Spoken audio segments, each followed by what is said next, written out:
Bismillahirrahmanirrahim. Assalamualaikum warahmatullahi wabarakatuh.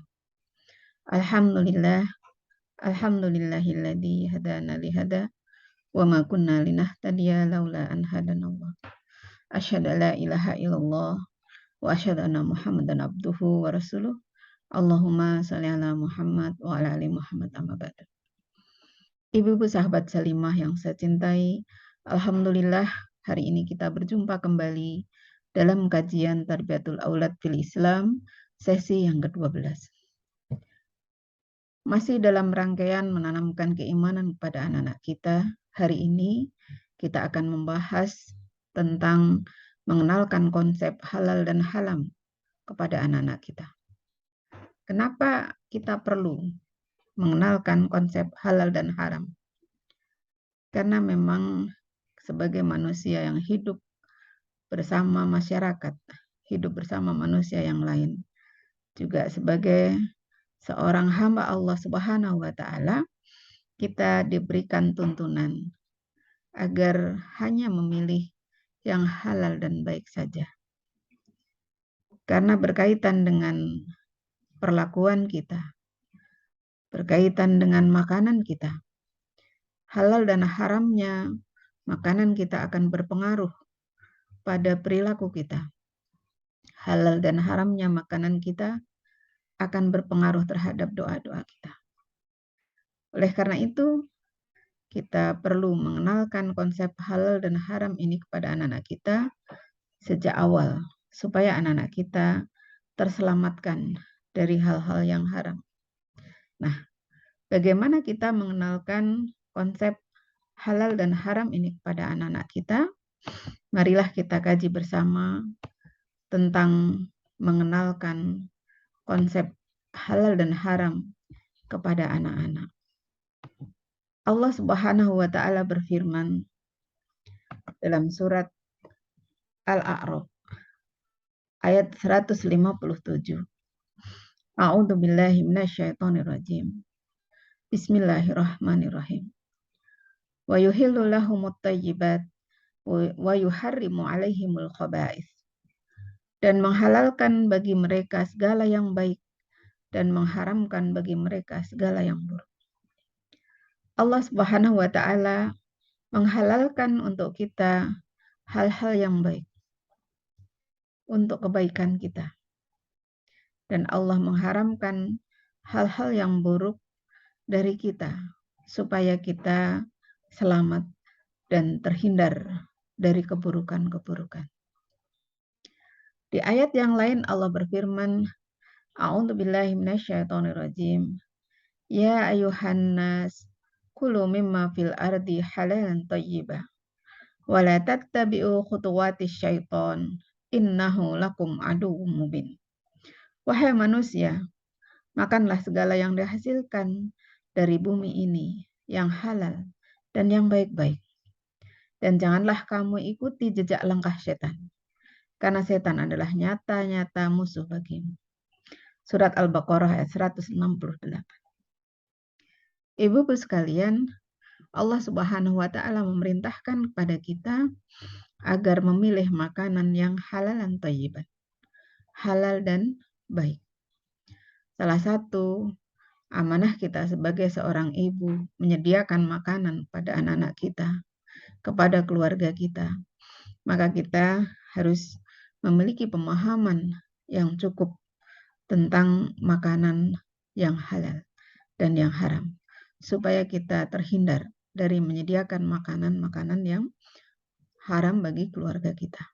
Sehingga keluarga kita menjadi keluarga yang baik, keluarga yang selamat di dunia wal akhirah.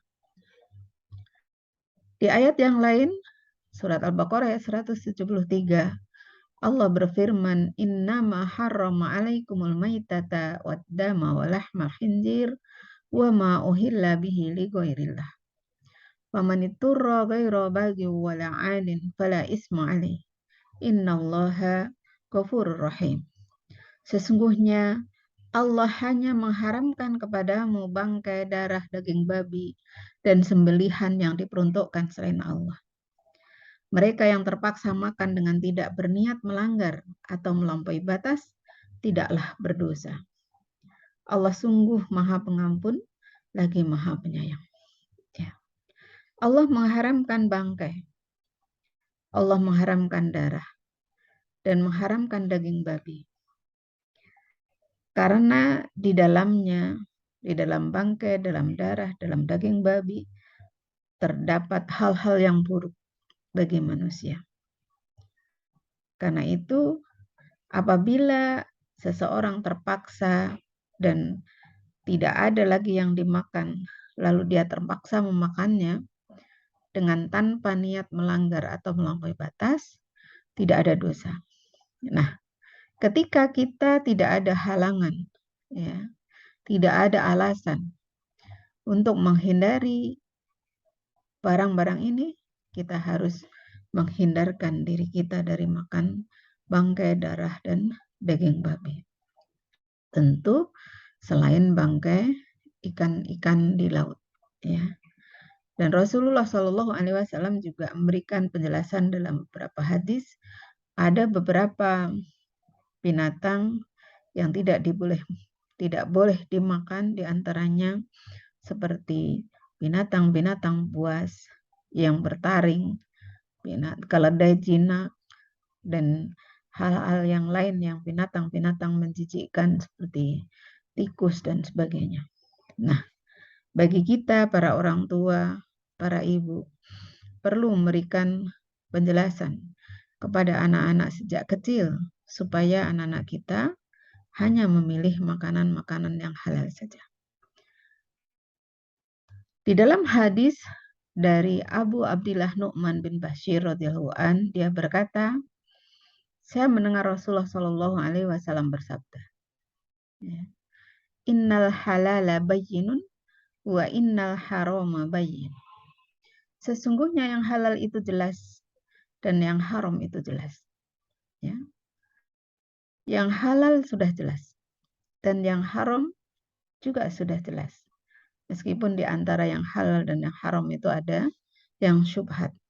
Maka kita harus berupaya untuk mengetahui mana yang halal dan mana yang haram, sehingga kita bisa menghindarkannya dari hal-hal yang haram. Allah Subhanahu wa Ta'ala melarang kita makan makanan yang haram, tentu karena memang makanan-makanan yang haram akan berpengaruh buruk pada kita, baik pada tingkah laku maupun pada kesehatan fisik kita. Dari Abu Hurairah, Nabi Shallallahu Alaihi Wasallam bersabda, Ayyuhan nas, innallaha tayyibun, la yakbalu illa tayyiban, wa innallaha amaral mu'minina bima amara bihil mursalin. Faqala, ya ayyuhar rusulu, kulu minat tayyibat, wa'malu salihan. Inni bima ta'maluna alim.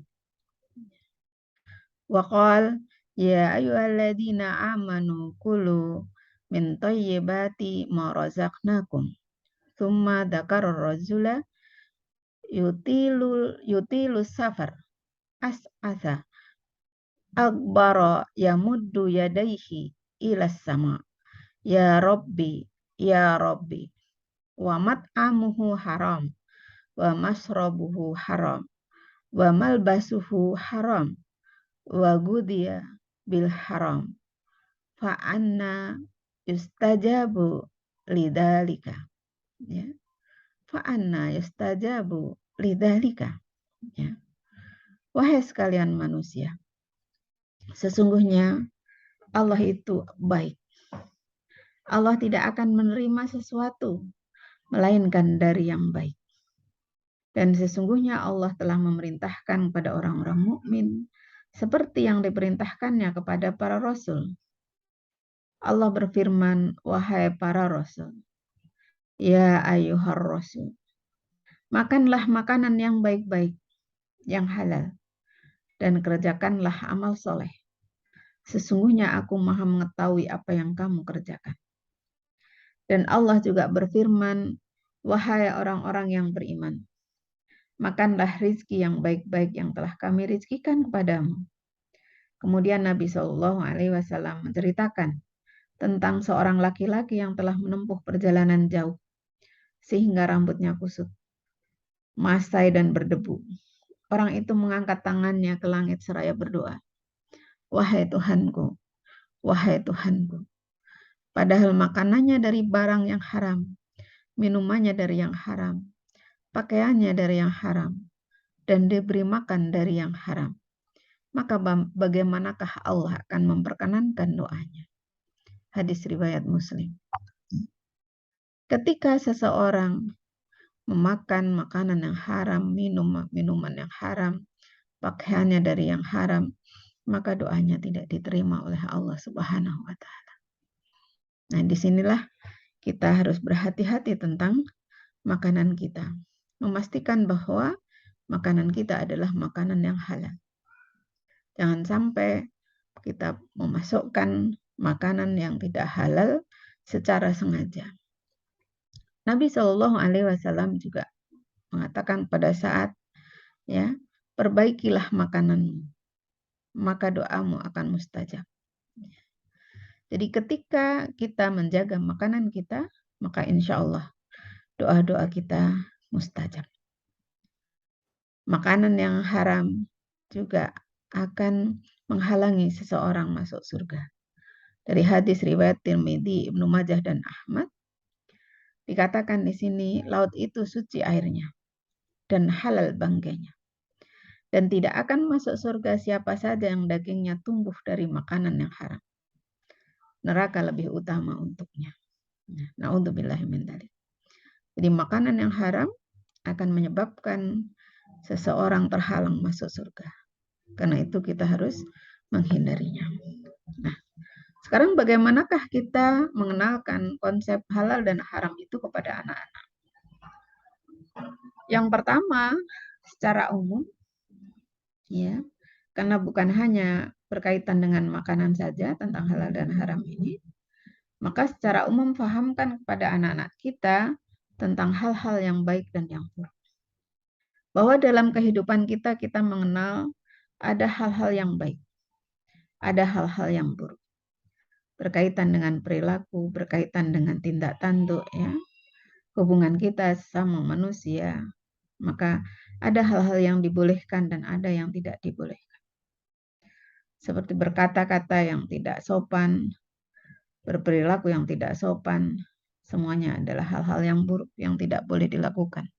Bukan hanya oleh orang-orang dewasa, tetapi juga oleh anak-anak kita. Yang kedua, bacakan kepada anak dalil-dalil tentang makanan halal dan haram. Seperti tadi yang sudah kita bahas di atas.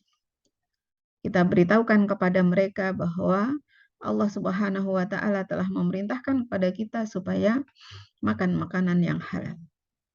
Kulu wasrobu wa kulu halalan thayyibah. Makanlah makanan yang halal dan baik. Yang ketiga, ajarkan doa agar tercukupi dengan rizki yang halal. Nanti insya Allah saya akan tayangkan bagaimana salah satu doa yang bisa kita lafalkan, bisa kita ajarkan pada anak-anak kita. Nah, khusus untuk masalah makanan ini, karena anak-anak kecil seringkali ketika dia meminta makanan, melihat kemasan yang menarik, melihat jenis makanan yang nampak enak, maka dia akan segera meminta, dia akan segera tertarik. Maka marilah kita jaga anak-anak kita dari makanan-makanan yang haram dengan cara yang pertama, kenalkan kepada anak-anak kita tentang jenis-jenis makanan.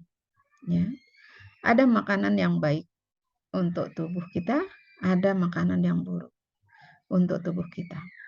Jadi belum tentu makanan yang mahal, makanan yang baik itu baik untuk tubuh kita. Maka anak-anak pun perlu dijelaskan ini. Ada juga kita yang kedua, mengenalkan kepada anak label halal. Pada saat kita akan berbelanja makanan-makanan kemasan, maka kita lihat dulu ada label halalnya atau tidak. Bila tidak ada label halalnya, lihat kandungan makanannya. Maka yang ketiga ini, kita kenalkan kandungan makanan pada anak-anak kita. Baca. Makanan itu terbuat dari apa saja. Nah, dari situ kita dapat informasi bahwa makanan ini boleh dimakan atau tidak. Ya. Ketika kita tinggal di negara yang mayoritas non-Muslim, ini sangat penting kita perhatikan. Karena kita seringkali menemukan makanan-makanan yang tidak boleh dimakan oleh seorang Muslim. Karena bagi mereka non-Muslim, tidak ada batasan antara halal dan haram. Ya. Jadi tidak apa kita sebelum membeli makanan kemasan itu kita melihat label dan melihat kandungan makanan itu terbuat dari apa. Demikian pula ketika kita berbelanja di warung makan. Ya. Kita ingin makan di luar, pergi ke warung makan, maka pilihlah warung-warung yang memang diyakini menghidangkan makanan yang halal. Dan kalau memungkinkan juga pilihlah warung yang dikelola oleh sesama kita. Ya. Maka insya Allah ada harapan bahwa yang dihidangkan adalah makanan-makanan yang halal saja. Ya. Hati-hati terhadap makanan-makanan yang tidak halal. Ya, karena masih ada sebagian masyarakat kita yang kurang berhati-hati dengan jenis makanan ini. Pada saat makan di luar, pada saat makan di negara non-Muslim, mereka masih berpendapat asal bukan babi. Padahal daging ayam, daging sapi, ya, itu pun ada cara-caranya menyembelih. Apabila disembelih tidak atas nama Allah, maka dagingnya menjadi haram. Nah, ini kita perlu perhatikan dan perlu beritahukan kepada anak kita. Insya Allah anak kita akan dengan mudah memahami dan mudah mempraktekkan apabila kita para orang tuanya juga mempraktekkan hal yang sama. Nah, yang keempat, dampingi anak saat memilih makanan. Ya, pada saat memilih makanan, kita bisa dampingi anak kita, pilihkan hanya makanan-makanan yang halalan thayyiban saja. Nah, doa agar tercukupi dengan rizki yang halal. Salah satu hal yang perlu kita ajarkan pada anak kita adalah doa ini. Ya. Allahumma kfini bihalalika an haramika wa aknini bifadlika amman siwak. Ya. Allahumma kfini. Ya Allah, cukupilah aku bihalalika dengan rizkimu yang halal hingga aku terhindar an haramika dari yang haram. Ya. Wa aknini bifadlika amman siwa. Perkayalah aku dengan karuniamu hingga aku tidak minta pada selainmu.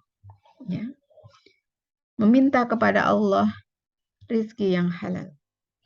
Minta kepada Allah makanan yang halal. Minta kepada Allah teman yang mudah diajak untuk bersama-sama selalu memilih makanan yang halal. Sehingga pada saat kita dalam perjalanan, pada saat kita dalam berada di tempat yang kita belum tahu betul kondisi di daerah itu, kita tetap dimudahkan oleh Allah Subhanahu wa taala untuk mendapatkan makanan-makanan yang halal sehingga kita selamat dari hal-hal yang diharamkan oleh Allah Subhanahu wa taala. Demikian ibu-ibu sekalian, mudah-mudahan bermanfaat. Mohon maaf atas segala kekurangan dan kekhilafan. Wallahu a'lam bishawab. Wassalamualaikum warahmatullahi wabarakatuh.